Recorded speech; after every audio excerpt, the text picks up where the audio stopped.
This pericope is a flashback that explains the division of the earth in Peleg's time. In his days, the earth was divided, chapter 10, verse 25. The main emphasis in this section is not the building of the Tower of Babel, but the dispersion of the peoples. We can see this in the literary structure of the passage. A. All the earth had one language, verse 1. B. There, verse 2. C. One to another, verse 3. D. Come, let's make bricks, verse 3. F. F prime, E prime, D prime, a city and a tower. G. And the Lord came down to see, verse 5, compare 8 verse 1, the city and the tower, verse 5, that the humans built, verse 5. Come, let's confuse, verse 7, C prime, B prime, A prime, everyone the language of his neighbor, verse 7. From there, verse 8, confused the language of the whole earth, verse 9. When the people of the world, united by a common language, attempted to preserve their unity and to make a name for themselves by building a tower that would reach into heaven, hoping to achieve godlike power and authority, Yahweh frustrated their plan and scattered everyone over the face of the whole earth by frustrating their ability to communicate in the language that bound them together. The Tower of Babel story is the last great judgment that befell mankind in primeval times. Its place and function in Genesis 1 to 11 may be compared to the fall in Genesis 3 and the Sons of God episode in Genesis 6 1 to 4, both of which triggered divine judgments of great and enduring consequence. Chronologically, the Babel incident preceded the dispersal that Moses described with genealogies in chapter 10. By placing the Tower of Babel incident just prior to the patriarchal stories, the biblical writer is suggesting, in the first place, that post-flood humanity is as iniquitous as pre-flood humanity. Rather than sending something as devastating as a flood to annihilate mankind, however, God now places his hope in a covenant with Abraham as a powerful solution to humanity's sinfulness. Thus, problem, chapter 11, and solution, chapter 12, are brought into immediate juxtaposition, and the forcefulness of this structural move would have been lost had chapter 10 intervened between the two. As it is presently situated in the text, the account of the founding of Babylon falls at the end of the list of 14 names from the line of Joktan, 10, 26, 29.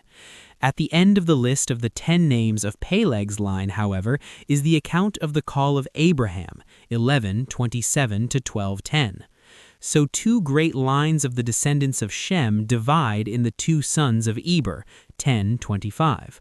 One ends in Babylon, the other in the Promised Land. By placing the narrative between two genealogies of Shem, the author establishes a relationship between the central point of the narrative, let us make a name, Shem, for ourselves, 9:11:4, and the central point of the patriarchal narratives, and God said, I will make your name, Shem, great, 12:2a.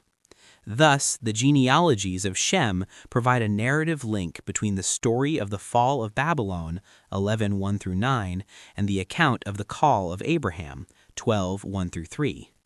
One writer argued for the identification of the Tower of Babel incident with the demise and dispersion of the last great Sumerian dynasty centered at Ur. Although no record of the attempted building of the tower at Babel and the confusion of tongues has been found in cuneiform literature, as of 1894, a tradition of such an event was current outside of Israel and was ascribed to the transmitters of it to Babylonia. 11:1-2.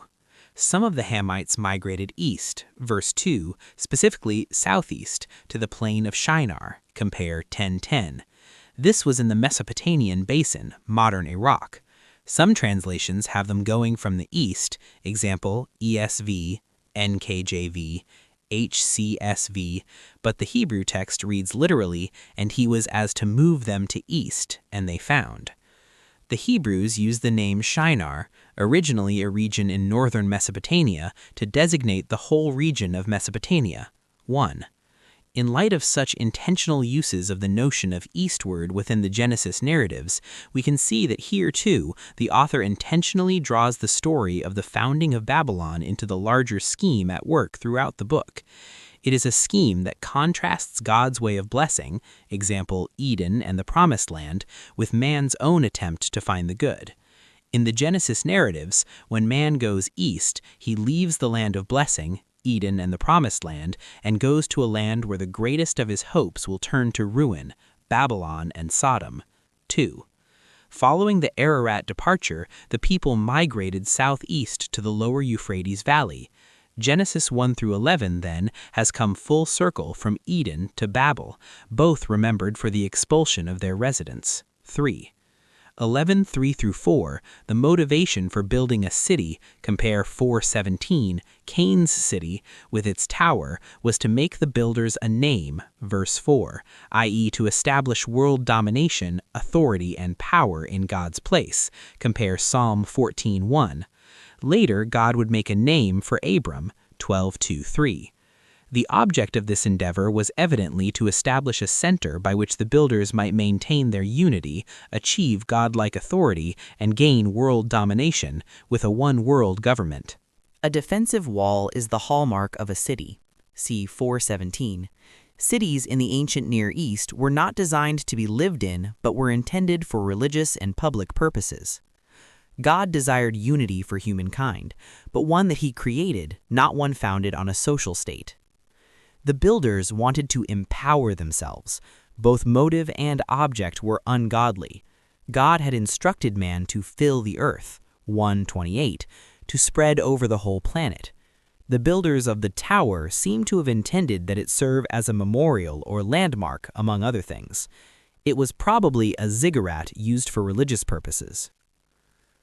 Mesopotamian religion claimed that their cities were of divine parentage. A symbol of this obsession with divinity among the Mesopotamians was the ziggurat, akkad, zikuratu, that was erected as early as the 3rd millennium BC.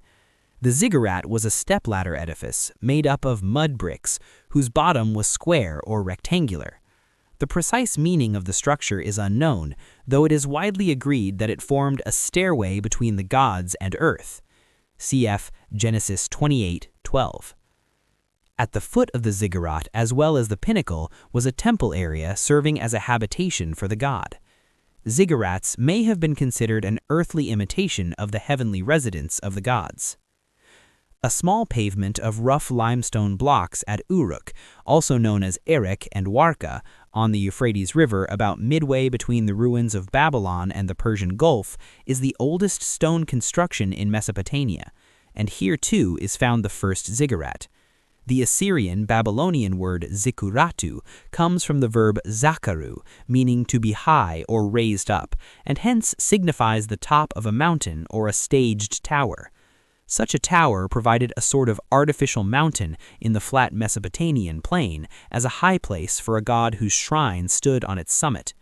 From its first appearance here at Uruk, it was ever afterward the most characteristic feature of temple architecture in Mesopotamia, and the locations of more than 24 such structures are known today. Mud brick with asphaltic tar, verse 3, rather than stone and mortar, were the regular building materials of ancient Mesopotamia. The ziggurat, which stood at Babylon in the days of Hammurabi and was known as Etemenanki, the house of the terrace platform of heaven and earth, became more famous than the ziggurat at Ur and was remembered in biblical tradition as the Tower of Babel.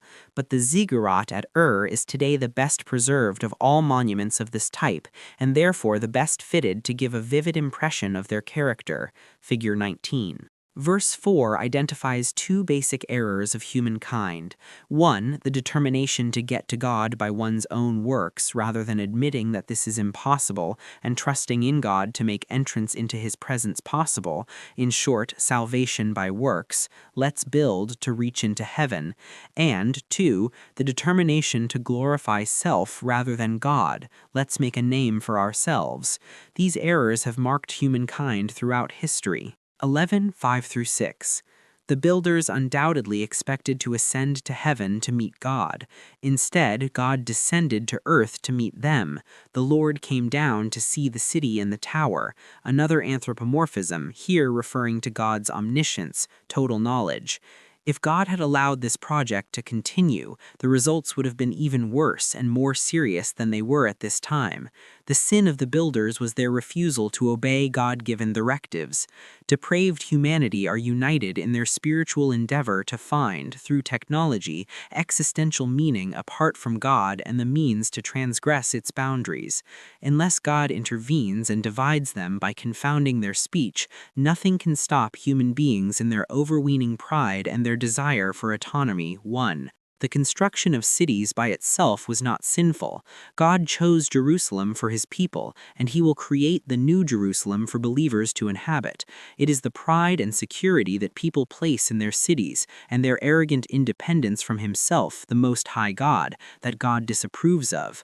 Human beings must never forget that they are mortal, 6:3, and that God is the Creator whose position they should not try to usurp. God's words in 11:6 have great relevance to the whole issue of cloning. While he encourages us to advance our knowledge of the world he has created, we must not impinge on his prerogatives, too. The movement of humanity in our day is again, or still, to unite and so achieve security and independence apart from God. This will culminate, the book of Revelation reveals, in a one-world government under the leadership of Antichrist. The present breaking down of racial, linguistic, and geopolitical distinctions is evidence of this movement. From the human viewpoint, this unity seems good, but from the divine perspective, it is further evidence of rebellion against God. He will judge it one day when Jesus Christ returns to the earth to terminate Antichrist and to rule for 1,000 years. Revelation 19:11-20, verse 6. 11:7.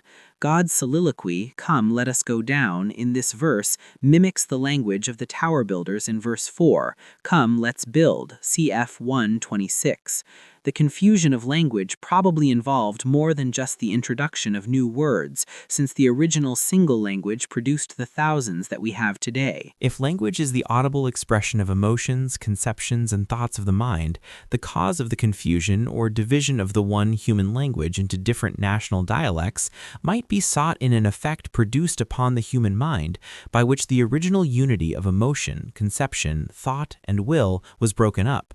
This inward unity had no doubt been already disturbed by sin, but the disturbance had not yet amounted to a perfect breach. Some scholars believe that this judgment resulted in ethnic and racial distinctions in humankind eventually. They believe that the Table of Nations in chapter 10 may also imply this. 11:8. The resultant confusion led to a scattering of the people over the face of all the earth. Compare verse 9. God did not allow human rebellion to reach the level that it did before the flood. He forced people to do what they refused to do voluntarily, namely, scatter over the face of the earth.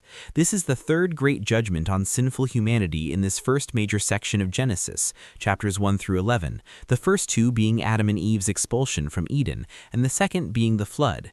They, the rebellious builders, deserved death, but are only banished or transported, for the patience of God is very great towards a provoking world. Some interpreters take the confusion of languages to have been a local phenomenon only.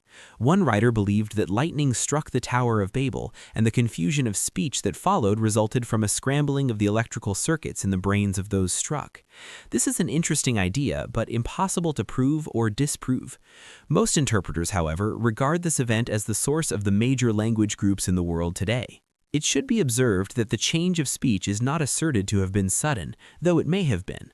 Much less is it asserted that all differences observable in languages the world over, or even those characteristic differences which distinguish the great families of language, owe their origin to the confusion at Babel.